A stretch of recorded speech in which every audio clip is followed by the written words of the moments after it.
Selamat Gembira Kepala Bidang Sosial dan Jaminan Kesejahteraan Sosial Dinas Sosial Kabupaten Brebes Rabu 2 Februari 2023 menjelaskan bahwa hari Selasa tanggal 24 Januari tahun 2022 telah dilakukan asesmen penjaringan terhadap OTG, anak terlantar anak pang, orang gelandangan.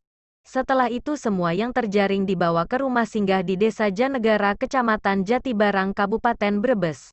Untuk ODGJ ada sebagian keluarganya yang mengambil yang bersangkutan setelah mendengar kabar masuk dalam penjaringan.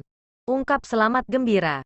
Namun sangat disayangkan pada saat operasi dan penjaringan dari Dinas Kesehatan jauh-jauh hari sudah dikabari dan disurati ternyata tidak ikut andil dalam operasi penjaringan tersebut. Dinas Kesehatan menjadi koordinator TPKJM Tim Pelaksanaan Kesehatan Jiwa Masyarakat Kabupaten Brebes Fatkiatur Rohmah PLT Pelaksana Tugas Subkoordinator P2 Penanggulangan Penyakit Dinas Kesehatan Kabupaten Brebes menjelaskan bahwa untuk penanggulangan ODGJ orang dengan gangguan jiwa di Kabupaten Brebes itu bukan hanya tugas Dinas Kesehatan, namun kalau sudah menjadi pasien maka itu menjadi kewenangan dan tanggung jawab Dinas Kesehatan.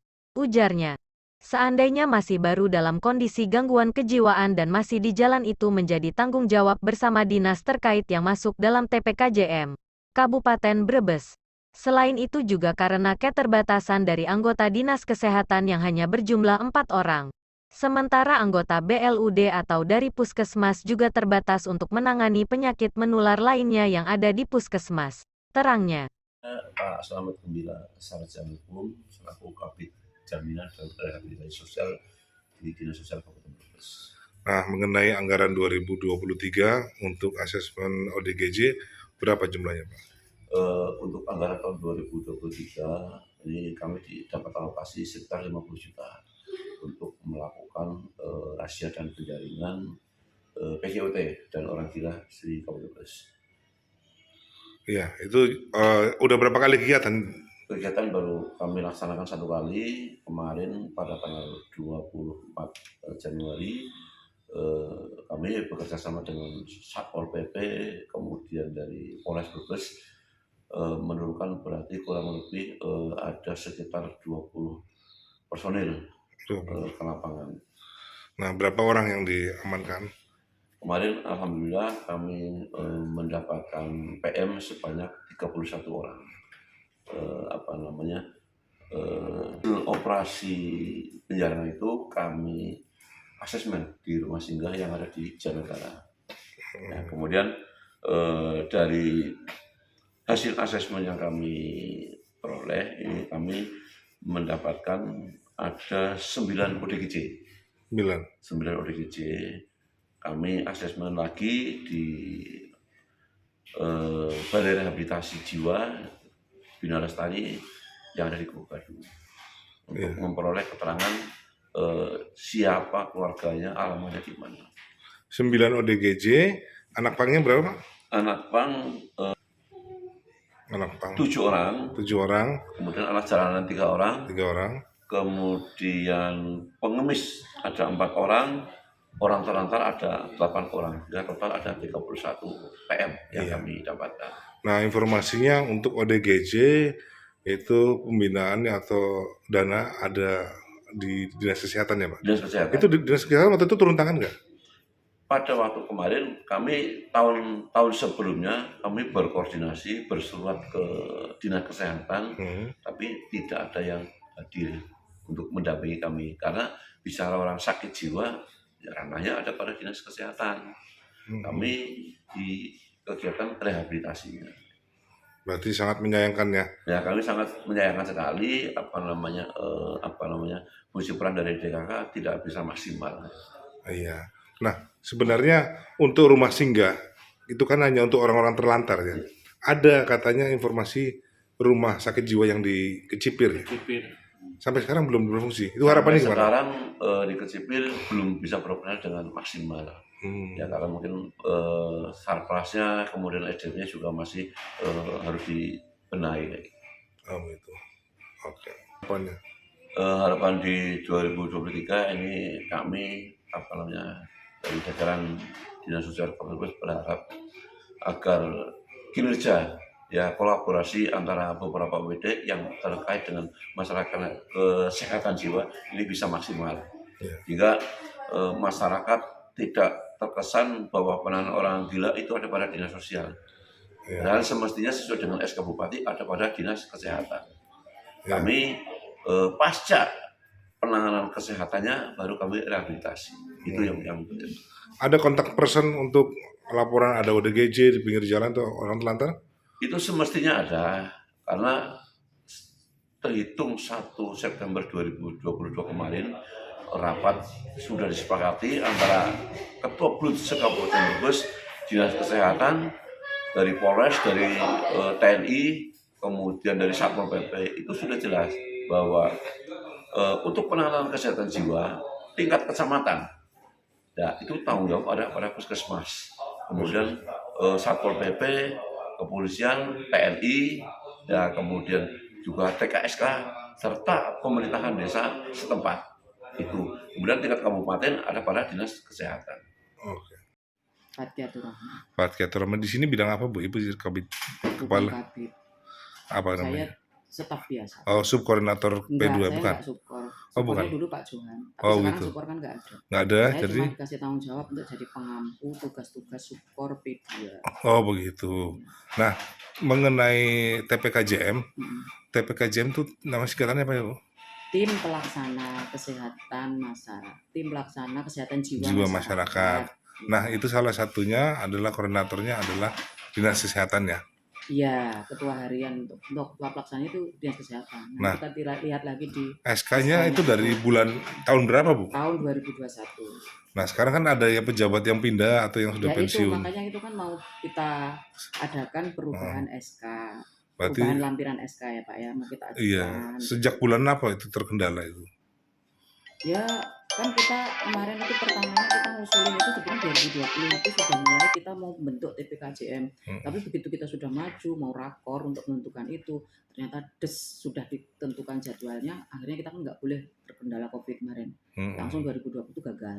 Terus sudah reda sampai 2020 sampai awal 2021, akhirnya bisa kita laksanakan 2021 itu. Di awal-awal kan belum sampai bulan April itu ya. Nah, itu baru kita bisa rakor, baru kita bisa terbitkan SK, ngurus SK-nya itu bisa kelar. Berarti kapan targetnya untuk SK-nya Bu? SK-nya kan sudah. SK yang untuk revisinya? Oh, revisinya tahun ini. Tahun ini Ya. ya, tapi belum tentu tahu bulannya kapan ya? Mungkin ini secepatnya lah. kita Secepatnya. usahakan, Berarti iya. udah 5 bulan ini belum ada pergantian. Belum. Ya, Kan kepala dinasnya kita kan kepala dinasnya juga baru. yang lama waktu itu kan kita waktu COVID itu kan Pak Dokter Satono kan berulang ya kena COVID itu. Terus Pak Gunadi Pak Gunadi ganti kan PLT-nya, PLT, sekarang terus pensiun. pensiun. Terus akhirnya kan Boyke. enggak harus banyak yang Ya, ini anggaran sebenarnya dari Dinas Kesehatan itu ada di DIPA ada tidak? untuk dari dinas kesehatan itu untuk kegiatan sosialisasi. Iya, terus Sosialisasi kan sampai ke kecamatan. Jadi kecamatan itu nanti arahnya kita menuju terbentuknya desa siaga sehat jiwa. Tapi baru beberapa puskesmas yang bisa terrealisasi untuk melaksanakan sosialisasinya dari kita. Terus kita juga karena perpindahan kan ini kan rumah sakit Ketanggungan itu loh ya. Jadi kan petugas jiwanya kan kena tarik iya. ke sana. Ya, jadi untuk kita monitoring lagi sampai seberapa jauh progres untuk pembentukan DSSC-nya itu juga belum bisa karena terkendala tenaga. Luar biasa Pak pekerjaan di P2 ini, tapi sumber dayanya PNS cuma 4 orang. 4 orang aja? Saya, ini yang satu ini baru diperbantukan, beliaunya masih jadi pejabat, tapi karena Siapa? beliaunya Pak Agus, beliaunya masih jadi pejabat, tapi karena memang ahlinya beliau itu ahli epidnya, maka beliau diperbantukan di sini. Terus Mbak kita itu CPNS, Mbak Anggi sama Mbak Iklia yang definisi tempat. Nah, itu sebenarnya yang lain itu anak-anak kontrak. Oh iya, di dinas ya. Sebenarnya untuk koordinator di tiap puskesmas kan ada ya Bu? Ada. Nah, itu dari dinas sosial sendiri itu menyayangkan kadang-kadang sudah diberikan surat atau pemberitahuan misalnya untuk melakukan penjaringan operasi itu tidak pernah Tidak datang mendampingi. waktu kemarin Ini, tanggal Pak, 24 tuh. Gini ya, kalau urusan untuk penjaringan, kalau kami itu, ya Bapak tahu sendirilah, keterbatasan orang dinas kesehatan tuh yang di puskesmas itu berapa dengan sekementerian kesehatan tugasnya menjadi tugas orang kesehatan. Ya itu mohon dimaklumi sekali. Kalau bisa disediakan tenaga seberapapun itu kita masih mau gitu loh Pak. Cuman yang bayar siapa? Begitu ya. Jadi alasannya Ya, memang kurangan kita tenaga. sangat kurang. Itu sudah semaksimal mungkin kalau yang sudah di desa, di wilayah kerjanya itu sudah tertangani Pak. Bahkan kita selalu jemput bola. Yang sudah kan kita konsep kita kerja itu adalah wilayah kerja puskesmas. Jadi yang menjadi penduduk di desa wilayah kerja itulah yang menjadi tanggung jawab puskesmas. Kalau ada yang datang baru dilayani, ada orang luar loh ya. Oh, iya. Tapi yang menjadi tanggung jawabnya yang di wilayah kerja itu. Di breakdown ke wilayah kerja paling kecil di desa, itu tanggung jawabnya bidan desa. Nanti naiknya lagi kan ke puskesmas, tanggung jawabnya ke puskesmas. Kalau sudah masuk menjadi pasien itu menjadi tanggung jawab puskesmas. Tapi kalau orang di jalan masih tanggung jawab orang puskesmas kan lucu. Itu sudah ada bagiannya sendiri kan, dinas sosial atau nanti dari kamtipnya. Dari sosial sendiri bilang itu kalau kesehatan jiwa masyarakat itu tanggung jawabnya dinas kesehatan. Enggak bisa, lintas sektor.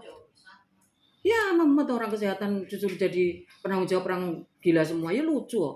Yang di wilayah kerja itulah yang menjadi tanggung jawab orang puskesmas wilayah kerjanya. Sudah dicari, sudah ditangani ya. Nah, jadi sekarang ada koordinator bersama ya katanya. Ya iya. Ternyata dari Nanti Polsek juga terlibat, Satpol PP semua ya. PKJM itu ada semuanya Pak. Oh ada semua aja. Iya, ada semuanya. Cuman karena sekarang ini kan orang-orang pejabatnya itu sudah pada ganti, itu memerlukan nama-nama baru lagi. Kemarin kita ngusul itu cuman jabatan, jangan by name, tapi dari perundang-undangannya memang nggak boleh, harus by name, jabatannya ini. By name berarti. Iya, by name, terus dia jabatannya ini. Gitu. Ya, di SK-nya tuh bunyi Pak nama orang. Iya, nggak boleh merangkap. Maksudnya? Iya kan, nggak boleh merangkap. Itu maksudnya, misalkan kepala dinas jadi ketuanya, kan nanti kan pengarahnya bupati, penanggung jawabnya ini segala macam sampai gitu, di bawah, sampai kepala bidang semuanya di situ ikut, dari terus dinas-dinas terkait semuanya ikut, camat semuanya masuk di situ.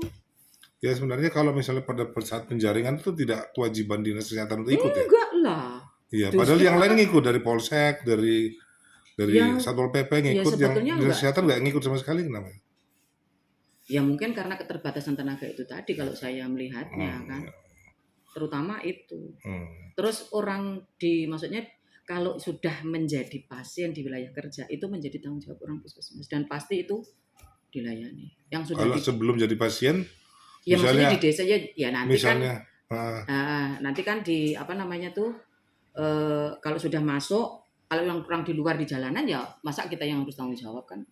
Oh, itu berarti tidak mau untuk menjadi tanggung jawab dinas kesehatan ya. Ya harus ada koordinasi lah gitu loh. Gitu. Maksudnya harus ada koordinasi, jangan semuanya ditumpukan pada orang kesehatan, masa orang gila di jalan juga ada tanggung jawab orang kesehatan kan. Ya, enggak lah. Iya kan kesehatan jiwa ya Bu. Dan itu tanggung jawab bersama. Iya, tanggung jawab bersama. Kalau rumah sakit Kecipir yang katanya ada tempat untuk itu kan rumah sakit masih program ya, masih untuk puskesmas belum difungsikan. Mampu rawat jiwa. Puskesmas mampu perawatan jiwa. Belum difungsikan sampai sekarang ya? Kalau itu saya nggak bisa jawab. Iya. Karena saya belum menangani itu. Belum. Saya nggak bisa jawab. Kalau mau dipertanyakan lagi, coba nanti dirunut ke yang lebih tinggi yang bisa memberi jawaban. Terakhir saya cuma diminta untuk membuat proposal untuk pengadaan sarpras untuk agar puskesmas tersebut bisa segera difungsikan. Oh, yang terakhir sudah diusulkan. Yang terakhir itu dari pendanaannya itu saya disuruh bikin proposal dan itu sudah kan proyeknya kan panjang ya Pak istilahnya itu dari berapa tahun kan. Terus kemarin karena dananya itu harusnya untuk di situ, akhirnya untuk tanggap darurat COVID kemarin, dapat tanggap darurat pandemi kemarin itu jadinya ya harus switch sana switch sini, bukan cuma itu, yang lain juga begitu gitu loh, dana yang lain juga begitu. Ya. Jadi ini sudah diusulkan untuk segera dipenuhi gitu. Makanya agar segera bisa difungsikan. Oh ya.